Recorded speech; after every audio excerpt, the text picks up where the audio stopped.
போல சீறும் பூச்சி. உலகின் விசித்திரமான மடகாஸ்கர் கரப்பான் பூச்சிகளின் மர்மம் என்னன்னு சொல்லி பார்க்கலாமா வாங்க. மடகாஸ்கர் கிஸ்ஸிங் கரப்பான் பூச்சி என்பது மடகாஸ்கர் தீவுகளில் மட்டுமே காணப்படும் உலகின் மிகப்பெரிய மற்றது தனித்துவமான பூச்சி இனமாக இருக்கிறது.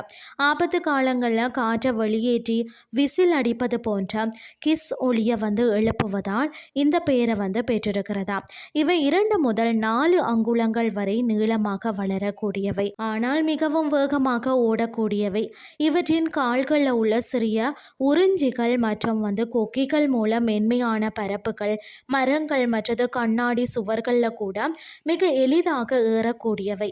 இவை சராசரியாக 2 முதல் 3 ஆண்டுகள் வரை வாழக்கூடியவை.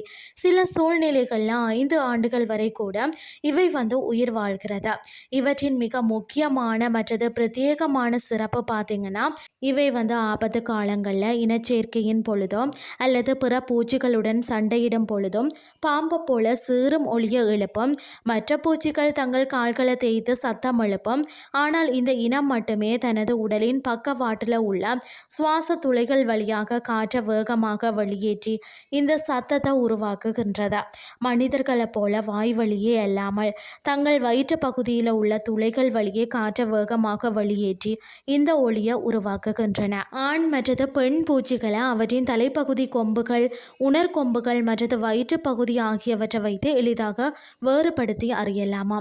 ஆண் கரப்பான் பூச்சிகளை அவற்றின் தடிமனான மயிரடந்த உணர்கொம்புகள் மற்றது மார்பு பகுதியில் உள்ள மிகவும் தெளிவான படைப்புகளை கொண்டு பெண் கரப்பாம்பூச்சிகளிடம் இருந்து வேறுபடுத்தி காணலாம். ஆணின் உணர்கொம்புகள் பெண் பூச்சிகளை விட மிகவும் தடிமனாக இருக்கும். ஆண் பூச்சியின் வயிற்றின் கீழ்ப்பகுதியில் பார்த்தீங்கன்னா 3 சிறிய கண்டங்கள் காணப்படும். ஆனால் பெண் பூச்சியின் வயிற்றில் அடிப்பகுதியில் ஒரே ஒரு பெரிய கண்டம் காணப்படுமா. அதாவது பார்த்தீங்கன்னா, பெண் பூச்சிகளை கவர ஆண் பூச்சிகள் தங்கள் உடலில் உள்ள துளைகள் வழியாக கடுமையான சிறு மொழியை எழுப்புகிறதா. மற்ற ஆண்களை எதிர்த்து போராட தங்கள் தலையில் உள்ள சிறிய கொம்புகளையும் பயன்படுத்துகிறதா. இனச்சேர்க்கைக்கு பிறகு பெண் பூச்சி முட்டைகளை கொக்கூன் போன்ற முட்டை பையில சேகரித்து தனது வயிற்றுக்குள்ள பாதுகாப்பாக வச்சுக்கொள்கிறதா. சுமார் 60 நாட்களுக்கு பிறகுதான் முட்டைகள் தாயின் உடலுக்குள்ள குஞ்சு பொறிக்கிறதா. பிறகு தாய் பூச்சி சுமார் 60 வரையிலான இளம் குட்டிகளை உயிருடன் வெளியே தள்ளுகிறது. புதிதாக பிறந்த குட்டிகள் வெள்ளை நிறத்தில் இருக்கும். அவை முழு வளர்ச்சி அடைந்த பூச்சிகளாக மாறுவதற்கு 6 முறை தங்கள் தோலை உரிக்கின்றன. இதற்கு 6 முதல் 7 மாதங்கள் வரை ஆகும். இப்படி முட்டையிட்டு குஞ்சு பொறிக்க மற்ற பூச்சிகளை போலவே முட்டையிடாமல் தாயின் உடலின் உள்ளே முட்டைகளை அடைக்காத்து குஞ்சுகளாக ஈன்றெடுக்கிறது. இயற்கையில் அழுகிய மரங்கள், இலைகள் மற்றது பழங்களை மட்டுமே உண்டு வாழ்கிறது. சுற்றுச்சூழலில் காடுகளில் அழுகிய மரங்கள் மற்றது இலைகளை உண்டும் அவற்றை மக்க செய்து, அதாவது சத்துமிக்க உரமாக மாற்றுவதில் முக்கிய பங்கு வகிக்கிறதா. இவை மனிதர்களின் வீடுகளை அச்சுறுத்தப்படும் பூச்சிகள் அல்ல. இயற்கையிலேயே மிகவும் சாதுவானவை தான்.